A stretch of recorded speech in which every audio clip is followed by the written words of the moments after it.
Who are you? I'm Spider-Man. Spider-Man. Who am I? I'm Spider-Man.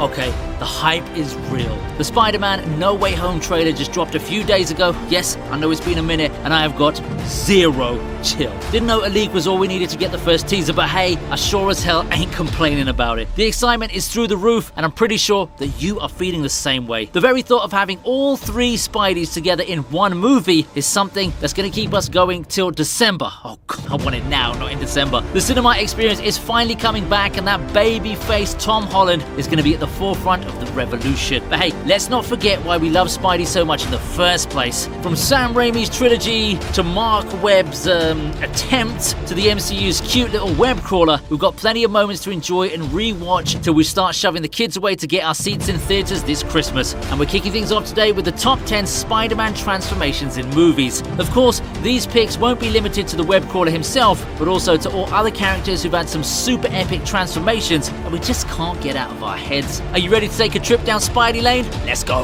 We have a containment breach!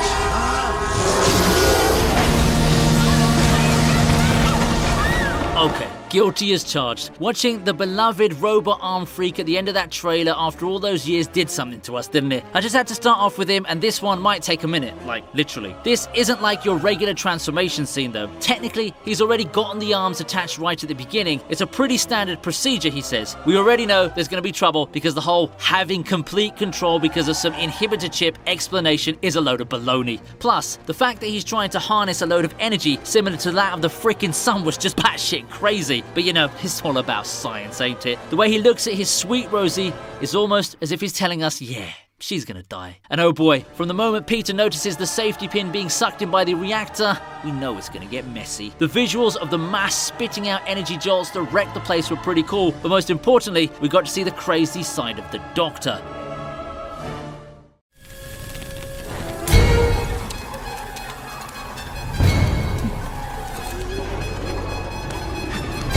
Yeah, we know how much everyone loves to criticize the middle child that is the amazing Spider-Man. There were a few memorable moments to take from whatever it was they were trying to do with those movies. And by few, I mean literally just like a small handful of moments. But hey, that's probably just me, isn't it, right? But come on, admit it. You were pretty stoked to see the charming Andrew Garfield officially turning into the masked vigilante. He doesn't start off all that well with his gizmos, but he eventually gets it right, and, well, maybe a little more practice with the web slinging would have helped, but it was all still an enjoyable moment. Of course, that makeshift outfit doesn't do much for us, and I gotta admit it, all those spandex options really had me worried there. Luckily, we don't get to see any weird kinky renditions of that suit, thank God for that. Instead, we get an awesome shot of Peter landing on a glass building showing us the cool new Spidey outfit that he's just made for himself. Hell yeah!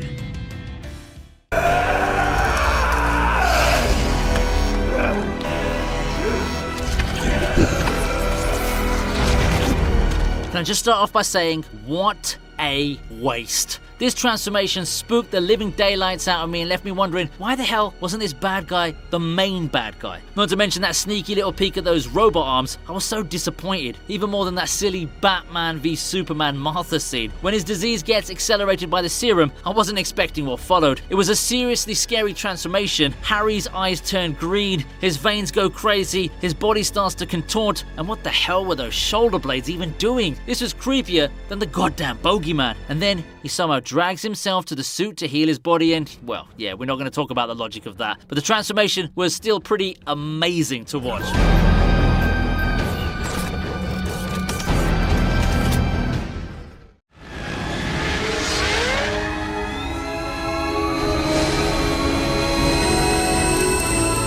Alright, this is what I like to call an emotional transformation. Flint Marko's a character loved by almost everyone because his motivations don't seem as harmful as they say, wanting to rule the world with an alien army. Yes, Loki, you were never meant to be a villain. I love you and your mischievous ploys to mess with time, but that still doesn't make stealing okay, and so he ends up running from the law and conveniently falls into a pit that just happens to be a particle accelerator, which also just happens to be getting tested at that very moment. You know what, I'm not going to cry about it, because what happens next is so powerful. I really like the special effects. Remember, this was 2000 2007 of his DNA getting altered by the sand, but what really got me was watching the poor father disintegrate in front of my very eyes. It doesn't end there. The scene where his hands break while trying to hold it was just too damn emotional. I'm not crying, you are. Anyway, enough of my issues. It was awesome to see him turn back to human form and rise from the ashes, or the rocks.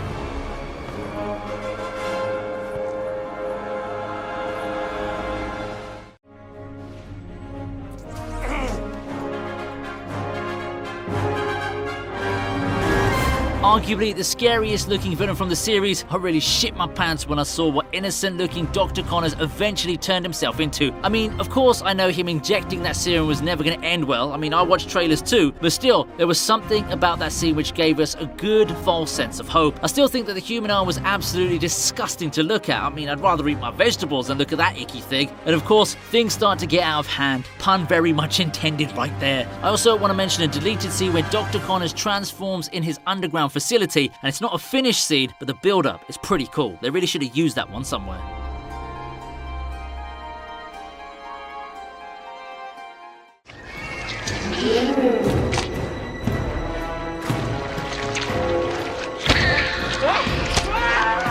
This has got to be the best, if not one of the best scenes in this movie. It just felt so poetic and biblical with the two rivals at the same church. Although I'm not sure that God likes to kill rival photographers of his followers. What follows is an epic sequence of Peter trying his best to rip the symbiote off from his body with the assistance of a gigantic bell and bits of that very same symbiote slowly attaching to Brock's vulnerable body, resulting in him panicking like shit's gone south. It's a very well edited scene and the sound effects really add to it. Sam Raimi and Christopher Young really knew what they were doing here. That ending was absolutely legendary, with the shot slowly panning in on Brock on his knees, slowly getting absorbed by the symbiote, followed by a crash zoom literally feeding us to Venom. Man, I miss being a teenager.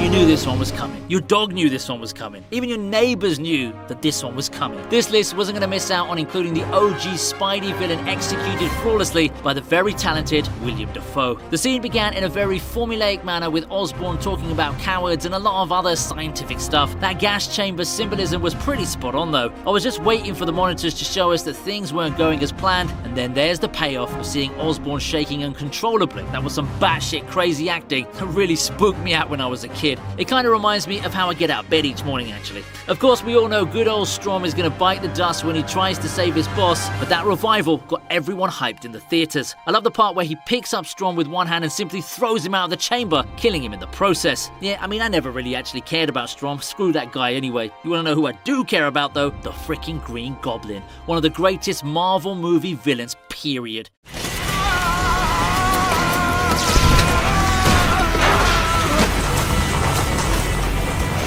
Okay, this one might be up for debate in terms of how awesome it is, but one thing's for sure, it's still a pretty cool scene. We already felt bad for poor Max. You're a monster if you didn't sympathize with him even just a little bit. Then having to work on his birthday because of that asshole Mr. Smith, like seriously, man, that guy sucks. It was weird to see how detached the employees were over there. I mean, yeah, people hate their jobs, but they still want to do them, right? Not at Oscorp though. And Matt sets up a meet cute with some genetically modified eels, and they sure love to bite even if it's only the first date. But seriously, take a look at this scene. It's gruesome and sad because we all know that Max didn't deserve this. He was already living a difficult life, and it's difficult to see him turn into the ruthless villain he eventually does turn into. The effects were pretty damn good if not anything else. Most of the audience definitely felt bad for poor old electrified Jamie Foxx. Not gonna lie, I shed a few tears when we saw Electro die. That's all it is, Miles. A leap of faith. Like, what's up, danger? Yes, all Spider-Man movies count for this list, and you can't deny how awesome this movie was. Also, you better get used to the word multiverse now thanks to a certain trio. But seriously, there really couldn't have been any better way to introduce Miles Morales as Spider-Man. He was already a fan favourite, and I, for one, really wanted to see how he'd fit into the MCU storyline. The scene in itself is pretty slick. The crosscuts building up to his eventual leap of faith really got me hyped, and that upside-down shot of him in the middle of the screen gives me goosebumps every time. I couldn't stop singing "What's Up, Danger?" the whole scene where the web slinger discovers his powers and abilities. Hats off to the Oscar-winning animation. It really did sweep me off my feet.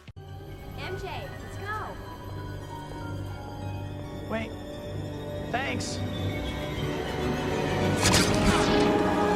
Oh, come on. Did you really think that anyone else was going to claim top honors? This was the moment that changed our collective childhood forever. We already knew he's lying when he tells Aunt May that everything is fine. Sam Raimi creates a great situational contrast when he gives us a small glimpse of Peter's small frame before he collapses into a dizzying state, getting haunted by visuals of creepy skulls and giant spiders. The early 2000s animation was pretty impressive, and I looked for every possible spider on the planet to bite me after I saw the after effects of this encounter. I mean, the skinny nerd with glasses is now a ripped stud. Look at those abs, god damn. Sorry Tom, you ain't got nothing on Toby's sexy tummy. That was the moment superhero and comic book movies changed for mass audiences. This was the moment that gave us our very own neighborhood-friendly Spider-Man. Oh man, it still gets me every time. I thought you were sick. I got better. And there you have it. That was a whole lot of nostalgia for one video, but you know what? We're all excited, so whatever, bring it on. Give us a like and share this video with your fellow Spidey fans to spread the hype for the build up to December. What's your favorite transformation scene? Let us know in the comments and tell us if you want something specific for the Spider-Man franchise or any of your other favorite shows and movies. If you're looking for more superhero content, then hit that subscribe button to stay updated on our latest episodes. Alright, take care, and I'll see you later.